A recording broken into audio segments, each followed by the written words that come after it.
대한민국 사람들이 요새 이렇게 반도체도 잘 만들고 TV도 잘 만들지만 또 세계에서 영화 잘 만든다고 이렇게 몇 년 전부터 소문이 났습니다. 얼마 전에 기생충이라는 영화가 또 그렇게 상을 받더니 이번에는 미나리라는 영화가 미나리가 뭐 삼겹살 구워 먹을 때 쓰이는 줄 알았지 이렇게 영화로 만들어질 줄은 몰랐죠. 그러면서 특별히 그한 윤여정이라고 하는 배우가 상을 받게 되었습니다. 네.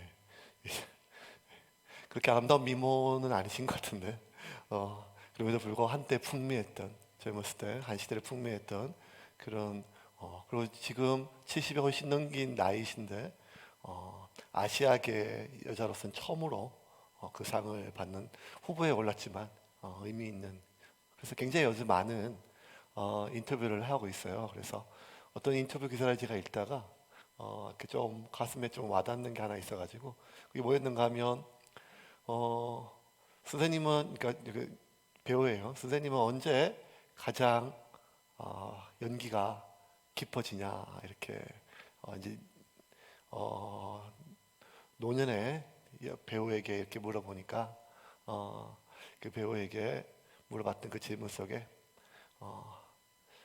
항상 뭐 아니면 뭐 나이가 들수록 이 나이가 되니까 뭐 이렇게 예상했는데 그 뜻밖의 대답이었어요. 대답이 뭐였는가 하면 여배우는 돈이 궁할 때 돈이 급할 때 배우가 연기가 가장 절실해진다고요. 예. 이제 저를 비춰주세요. 자꾸.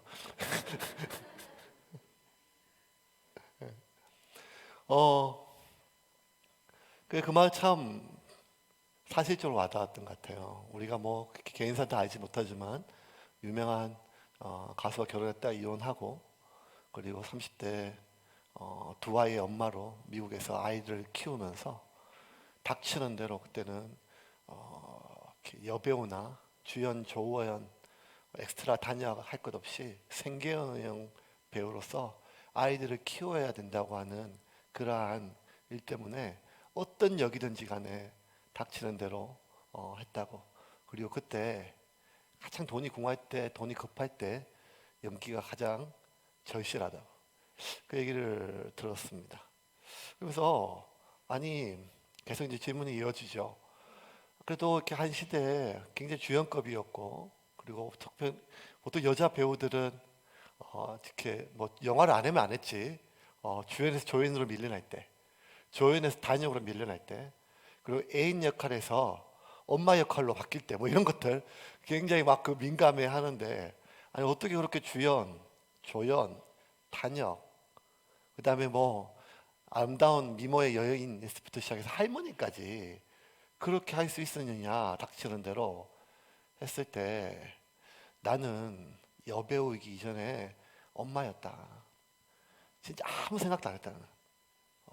주연에서 조연으로 밀려났다고 생각 안 하고 단역까지 밀려났다고 생각 안 하고 정신이 없고 애 둘 키우느라고 닥치는 대로 돈을 벌어야 됐는데 그렇게 연기를 해왔고 이번에 미나리라는 영화도 미국에서 찍는다 해서 미국에 있는 아이들 얼굴 한 번 더 볼 수 있을 것 같아서 허락했다고. 그 얘기를 들으면서 참 사람은 자신의 정체성을 어디에 두는가에 따라서 그 대다수의 연예인이고 또 여배우면 그의 상당수의 관심이 피부를 지키고 또 자신에 대한 대중들의 이미지를 계속해서 지키는 것에 비중을 뒀을 것인데 그럼에도 불구하고 자기의 모든 정체성을 어머니에 두고 지금도 아이들 얼굴 한 번 더 볼 수 있다 해서 사실 미나리 영화 저예산 영화라서 돈도 안 든다. 근데 미국에 찍는 데서 아이들 얼굴 한 번 더 볼 수 있을 것 같아서 찍었다는 그 말을 듣고 요즘 뉴스에 맨날 엄마가 아이를 상하게 하고 굶겨 죽이고 그렇게 입에 담을 수도 없는 일들이 이제는 참 일상화되는 이런 시기 속에 너무나 이제는 이기적으로 자기만 아는 시대에 여전히 엄마로서 자신의 정체성을 두고 그렇게 한평생을 살고 있고 지금도 살아가고 있는 그 여배우보다 어머니가 훨씬 더 아름답더라고요. 우리 오늘 이 바울의 계속 삶을 지켜보면서 내가 어디에 속해 있는지, 결국 나의 정체성은 무엇인지, 내가 누구인지를 좀 살펴보려고 합니다. 알렉산드리아호라고 하는 거대 상선이 유라굴라 강풍을 만나 거의 보름 동안 칠흑같은 어둠 속에서 빛 하나 보지 못하고 밤낮을 구분할 수 없을 정도로 미친 바람과 뒤집어지는 파도 속에서 그렇게 모든 그 배에 있는 사람들이 살 소망을 잃어버리고, 아니 살 소망을 내려놓고 그렇게 그들이 이제 죽기를 결심하였을 때 그들에게 바울은 안심하라, 안심하라, 너희 중 하나도 목숨을 잃지 않을 것이라고 이야기를 합니다. 22절입니다. 같이 읽겠습니다. 내가 너희를 권하노니 이제는 안심하라. 너희 중 아무도 생명에는 아무런 손상이 없겠고 오직 배뿐이리라. 아니, 어떤 근거로 갑자기 이런 말을 하느냐? 바울은 그 근거에 대해서 자신이 지난밤에 만난 하나님의 사자, 하나님의 사자가 자기에게 해준 얘기에 대해서 그 이유를 댑니다. 23절과 24절입니다. 내가 속한 바 곧 내가 섬기는 하나님의 사자가 어젯밤에 내 곁에 서서 말하되 바울아 두려워하지 말라. 내가 가이사 앞에 서야 하겠고 또 하나님께서 너와 함께 항해하는 자를 다 내게 주셨다 하였으니. 자, 하나님이 그렇게 얘기했다는 거예요. 지난주 살펴본 것처럼 한 히브리 늙은 노쇠한 죄인 정도가 자기가 믿는, 그냥 그 당시 상황을 봤을 때 족보도 알 수 없는 그러한 자신의 민족신, 토속신에 불과했던 여호와 그 하나님이 자기에게 살 수 있다고 말씀해 줬다고 하는 그 말, 그 말이 그곳에 모여있는 뱃사람과 그리고 수많은 군인들이 그 당시에 보편적인 가장 많이 믿어지는 제우스나 아니면 특별히 바다의 신, 수많은 포세이돈 같은 이런 신들을 믿고 있는 그들에게 있어서 씨가 먹힐 리가 만무하죠. 그럼에도 불구하고 그 말에 이 사람들이 듣고 그들의 마음을 살 소망을 가지고 다시 일어났다는 것에 대해서 참 의아스럽게 생각이 되었습니다. 끈을 다시 잡을 수가 있었죠.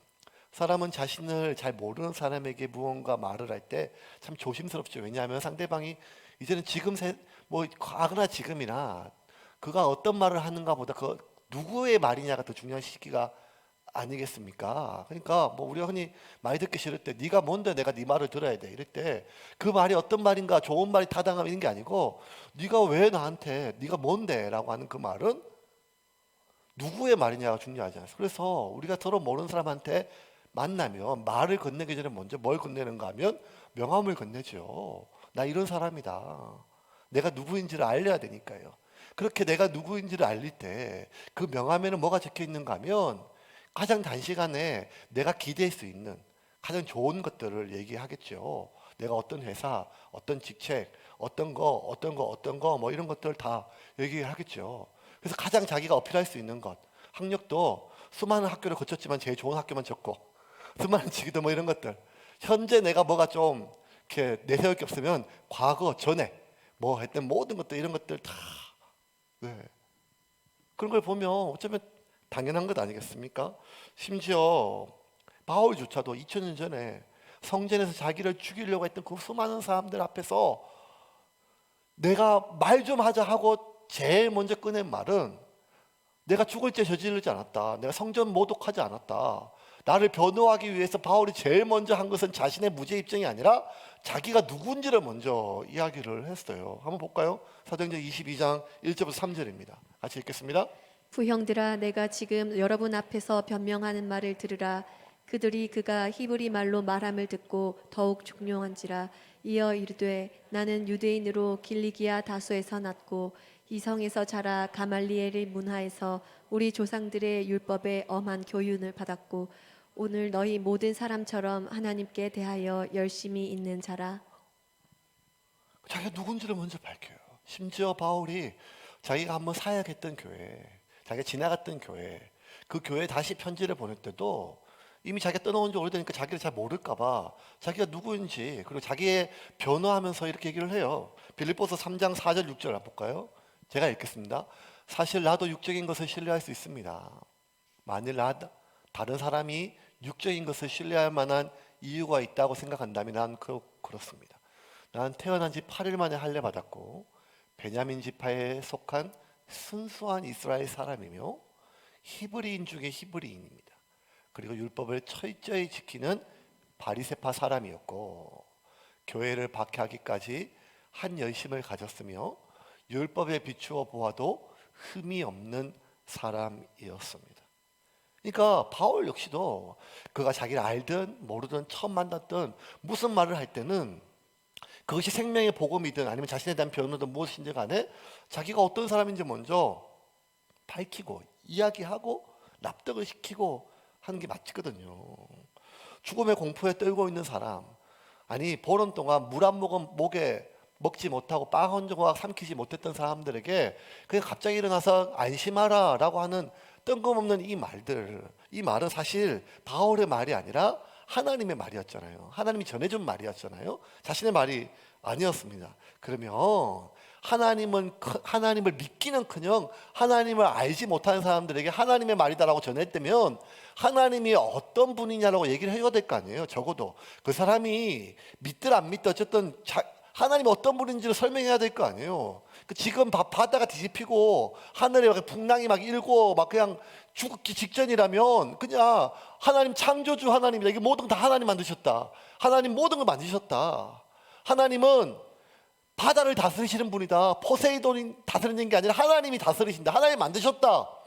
하나님 창조주이시고 바다를 다스리시고 하늘과 이 모든 날씨를 주관하시는 분이시다. 그 하나님이 어제 사자를 보내서 내게 이렇게 말씀하셨다 하는 것이 맞지 않겠습니까? 그런데 바울은 하나님을 소개할 때 뭐라고 하는가 하면 하늘의 하나님, 바다에 다스리는 분, 천지의 주제 이런 것이 아니라 보통 우리도 기도하면 뭐 대표 기도하면 거룩하신 하나님, 인간의 생사를 주관하시는 하나님, 보통 보통 교회들 장로님들 기도하시면 막 엄청 앞에 막 길잖아요. 막 너무 길어가지고 너무 길게 하시다가 막 자기도 모르게 막 대비하신 하나님 막 이렇게 부처님 비슷하게 얘기하기도 하고 그 하나님에 대해서 그렇게 하는 게 맞거든요. 근데 바울은 뜬금없이 뭐란가 하면 내가 속한 바, 내가 섬기는 하나님이라고 해요. 23절입니다. 같이 읽겠습니다. 내가 속한 바 곧 내가 섬기는 하나님의 사자가 어젯밤에 내 곁에 서서 말하되. 그 하나님이 누군지가 중요하지 내가 믿는 하나님이 중요한 게 아니란 말이에요. 왜냐 그들 다 신들을 믿으니까요. 이 말은 뭔 말인가 똑같은 거 하면 얼마 전에 보니까 KTX 안에서 한 여자 청년이 너무 막 시끄럽게 얘기하고 막 뭐 음식을 먹고 햄버거를 먹으니까 주변 사람들이 좀 이렇게 주의를 주고 지금 코로나 때문에 그러면 안 된다 하니까 막 성질을 내면서 너희 우리 아버지가 누군지 알아? 우리 아빠가 누군지 알아? 전화해가지고 막 아빠 얘들이 나 못 먹게 막 이렇게 했던 것. 여기서 중요한 거는 우리 아버지가 아니고 우리 아버지가 누구인지가 중요한 거 아니겠습니까? 하다못해 햄버거 하나 먹는 것도 나도 아버지가 있어 이게 아니고 우리 아버지가 누구인지 알아. 하나님이 누구인가 중요한데 바울은 지금 뭐란가 하면 우리 하나님은 나의 하나님, 내가 속한 바, 내가 섬기는 하나님.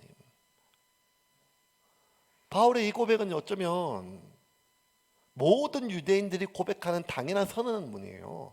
이스라엘은 태어날 때부터 하나님의 자녀로 태어나고 난 지 8일 만에 할례를 받아요. 하나님의 백성이라고 하는. 유대인들은 그냥 태어날 때부터 죽을 때까지 하나님 안에서 하나님 막 이렇게 하나님.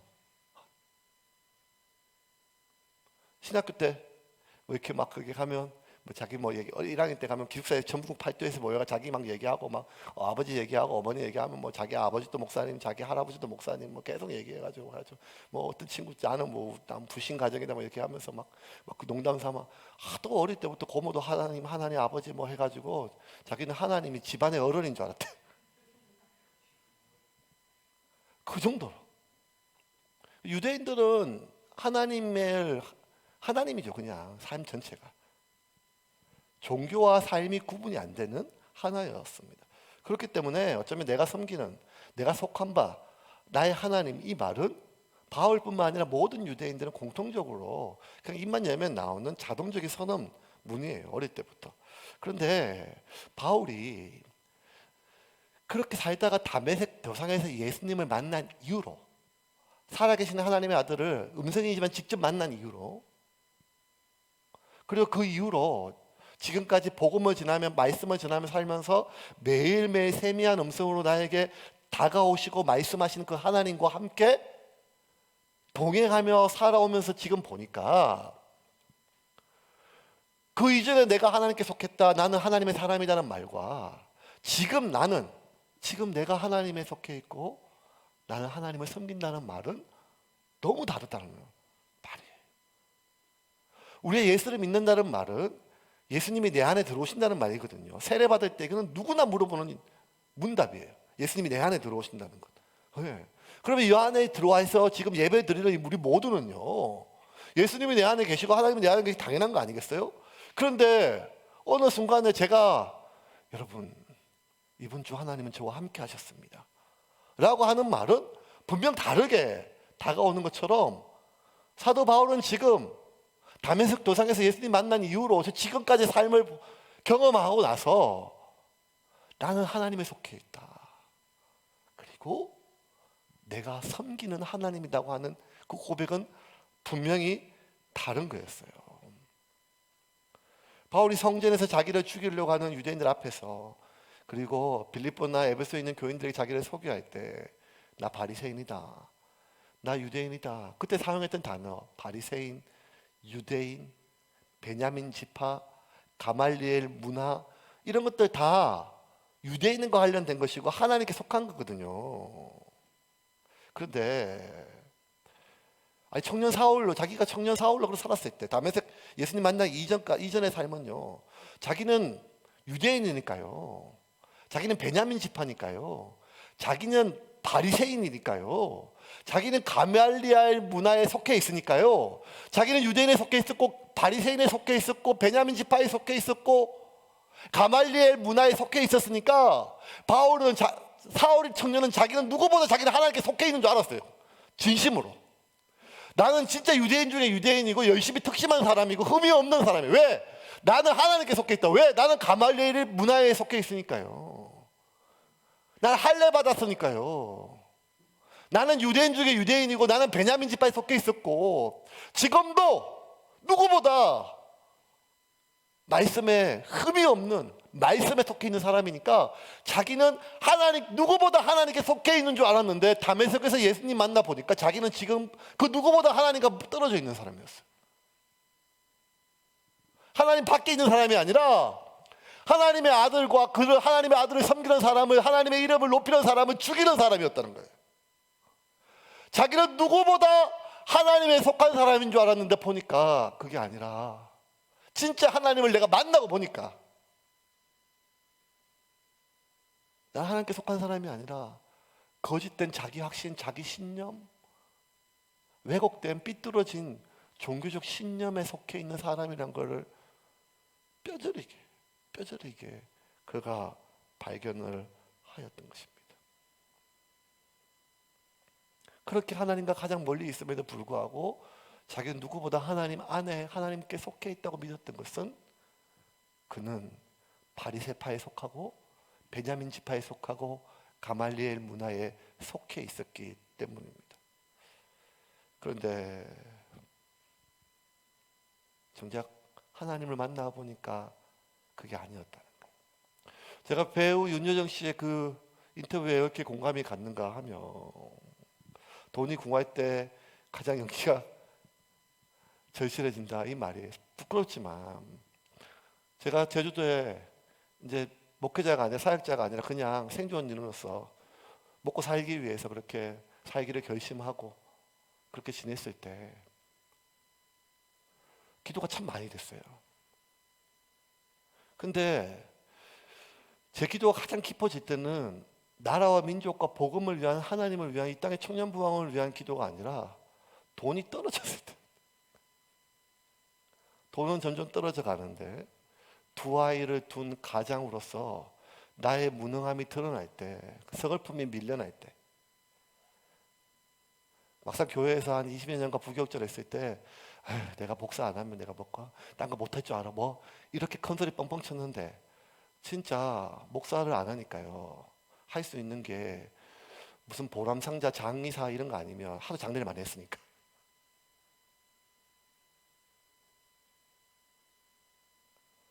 그 점점 시간을 흐르고 얼마 안 되는 한 줌에 이거 다 없어지면 진짜 어떻게 해야 되나 하는 그랬을 때 큰 소리 뻥뻥 치고 제주도까지 섬까지 가족들 다 데리고 내려왔는데 이 가장으로서의 나의 무능력함이 이렇게 사실적으로 다가올 때, 서글픔이 밀려올 때 그때 기도가 가장 깊어지고 가장 간절해졌어요.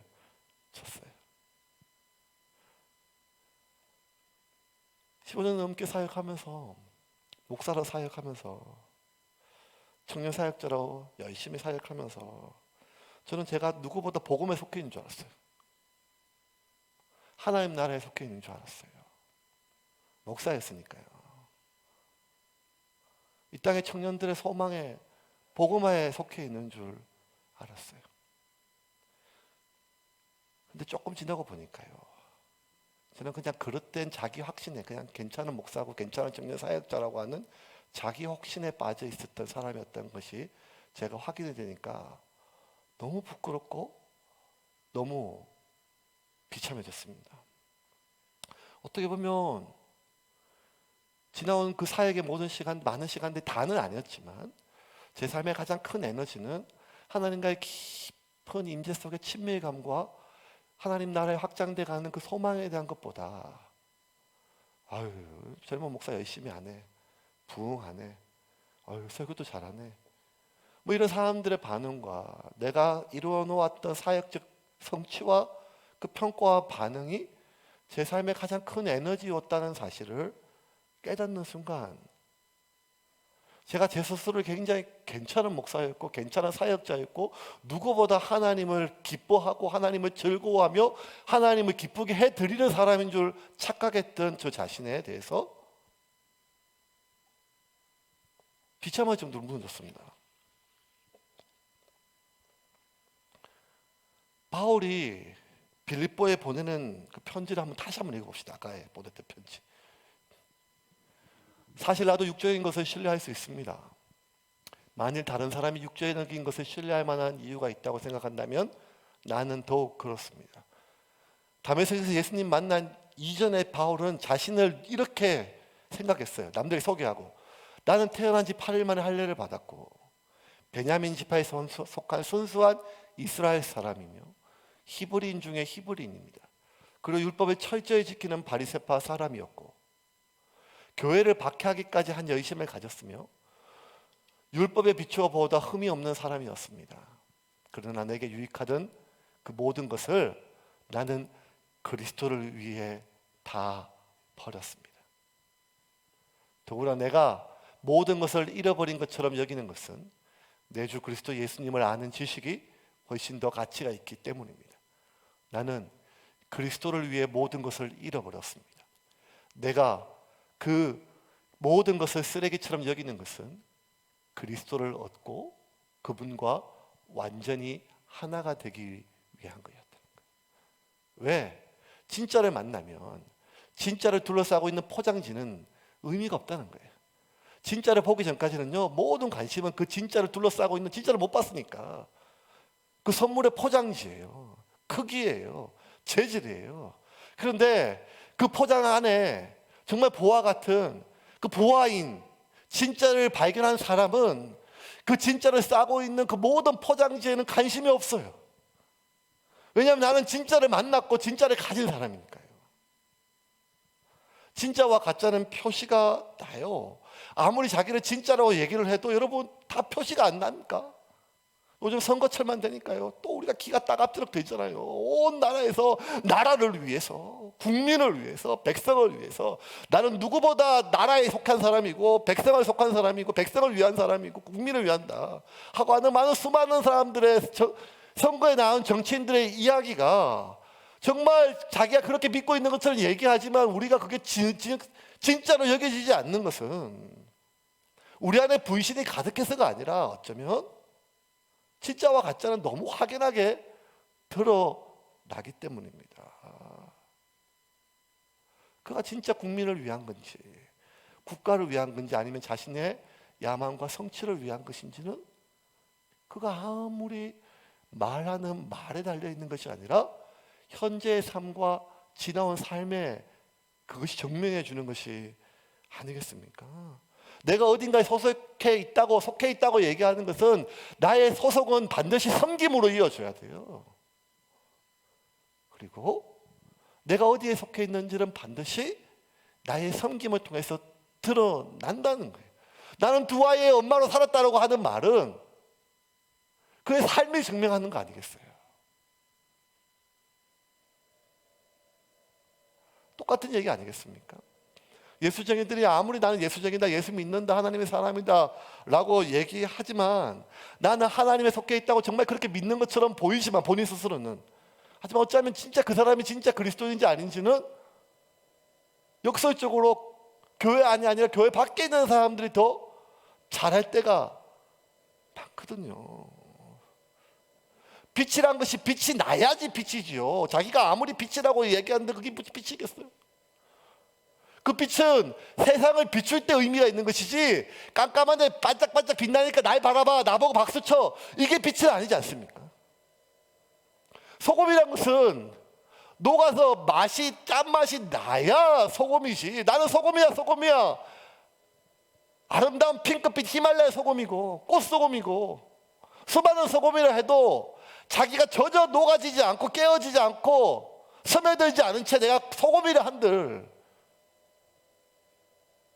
그것이 소금일 수가 없는 것처럼 어쩌면 내가 그리스도인인지, 나는 하나님께 속해 있는지, 내가 하나님 나라에 속해 있는지, 아니면 내가 이 세상에 속해 있는지, 돈에 속해 있는지, 나는 정말 교회를 섬기고 있고 하나님을 섬기고 있는지, 하나님 복음을 섬기고 있는지, 아니면 나를 섬기고 있는지, 그거는요 그렇게 복잡한 과정을 통해서 드러나는 것이 아니라 그냥 느껴지고 맛보지고 드러나는 거예요. 빛처럼 소금처럼.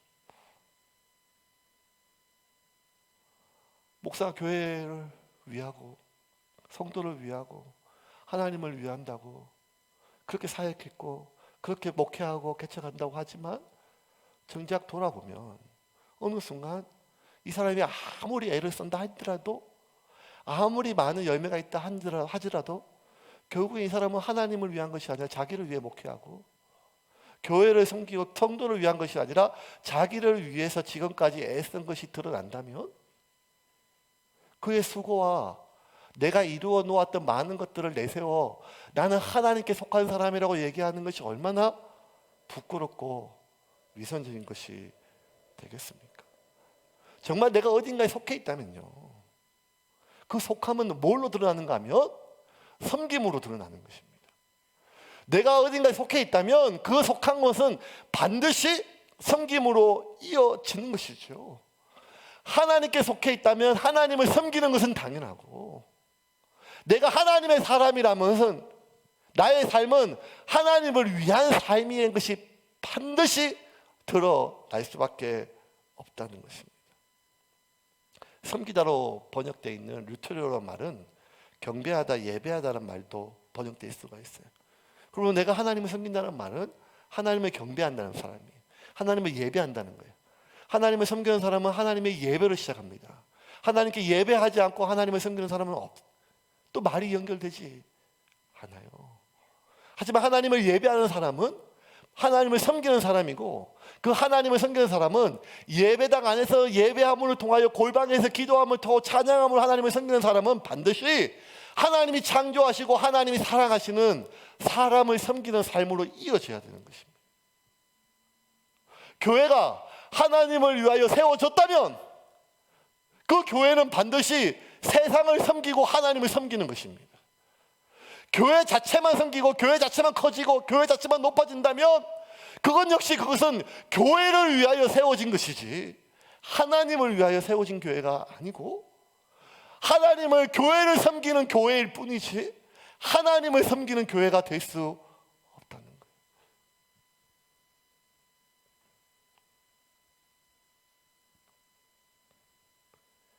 바울은 하나님 앞에 다메섹 도상에서 하나님을 만나고 예수님을 만난 이후로 철저하게 깨달았어요.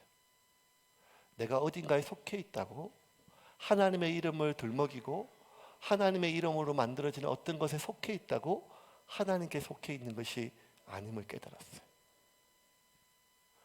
그런 철저하게 하나님을 찾고자 하였고 하나님의 말씀에 순종하자 하였고, 그 상황이 어떠한 상황이라 할지라도 그 말씀대로 살아가려고 지금까지 살아오다 보니 그의 삶은 깨어지고 부서지고 찢기고 망가지는 그 순간순간이었지만, 만신창이가 되었지만 그의 삶은 늘 하나님이 사랑하는 사람을 섬기는 삶이었고 그들에게 복음을 전하는 삶이었습니다. 이제 좀 말씀을 좀 정리를 하겠습니다. 결국 계속 우리가 이 바울의 삶을 계속 살펴보는 이유는 한 가지 이유 때문에, 어떻게 살 것인가, 어떻게 살 것인가. 결국 성공한 삶이란 것은요, 단적으로 가장 성공한 삶은 그 명함의 이력이 많이 높아지는 거 아니겠어요? 명함에 맞는 이력들. 근데 최종적인 우리의 명함은 뭐겠어요? 우리의 묘비에 적혀 있는 거 아니겠어요? 묘비명. 저와 여러분은 여러분의 묘비에 무엇을 새길 것입니까? 목사? 아버지? 두 아이의 엄마? 그 많은 것들이 있겠죠. 2015년도에 양화진 출판사에서 책이 하나 나왔는데, 이보다 더한 사랑이 없다라고 하는 책이었어요. 그 책은 뭔가 하면, 양화진에 있는, 우리나라 개신교에 있는 유일한 성지죠. 한국에 와서 선교하다가 돌아가신, 한국에 묻히신 147명의 선교사와 그의 가족들이 묻혀있는 양화진 선교사의 그 묘비를 2010년과 2011년 2년 동안 다 탁본을 떠가지고 그 묘비와 관련된 것에 대한 책을 하나 썼어요. 거기 이보다 더 큰 사랑이 없다라고 하는 제목으로 나왔어요. 그 중에 하나 베어드라고 하는 선교사가 하나 있는데, 베어드 선교사와 그의 아내의 애니 베어드는요 1891년 부산항에 도착을 해요. 그때 그의 아내 애니 베어드는 25살이에요. 근데 남편 너무 열심히 특심해가지고요 1년 365일 중에 290일을요 내륙 선교로 돌아요. 주로 대구나 이쪽 부산 쪽.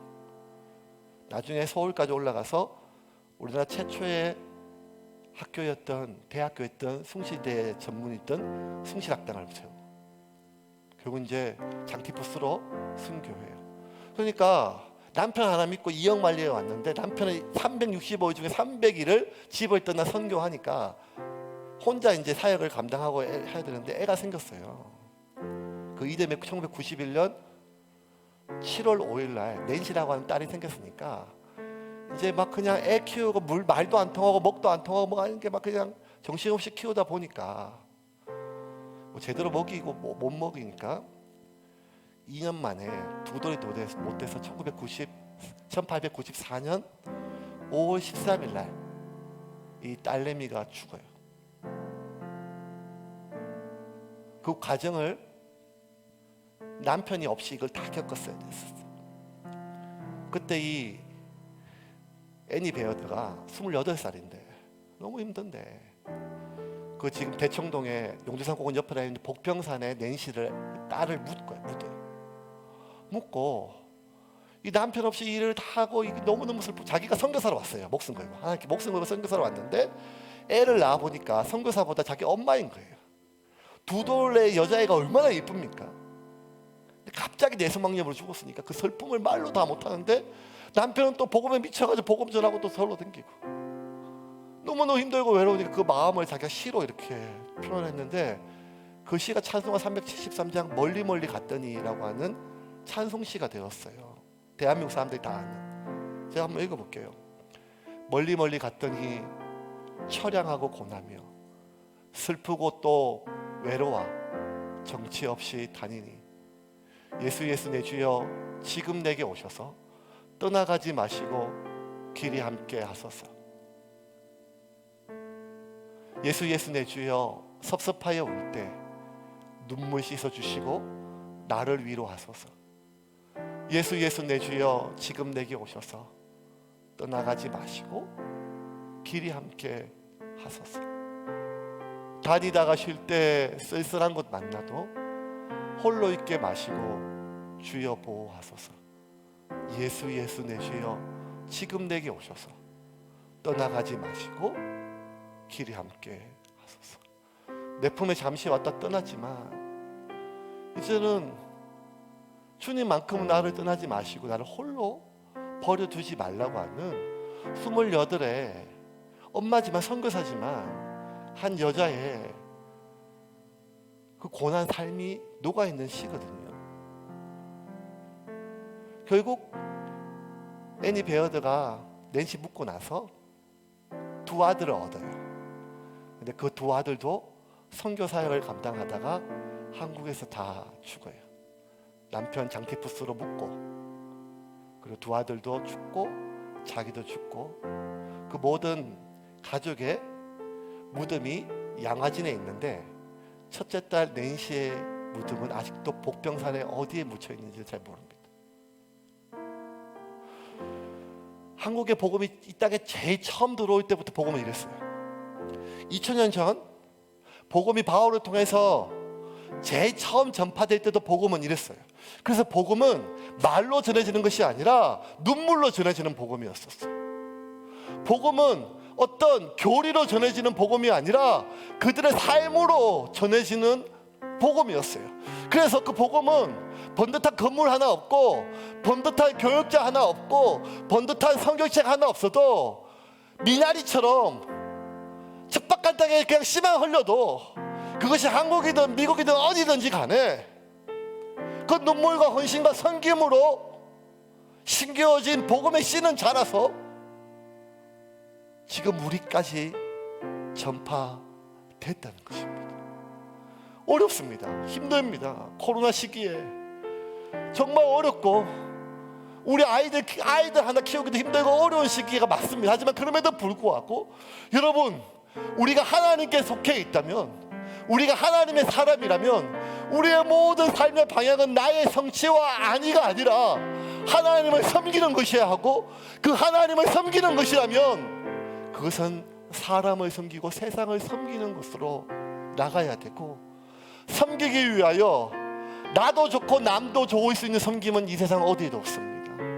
나도 평안하고 남도 평안할 수 있는 그 섬김은 세상에 어디에도 없습니다.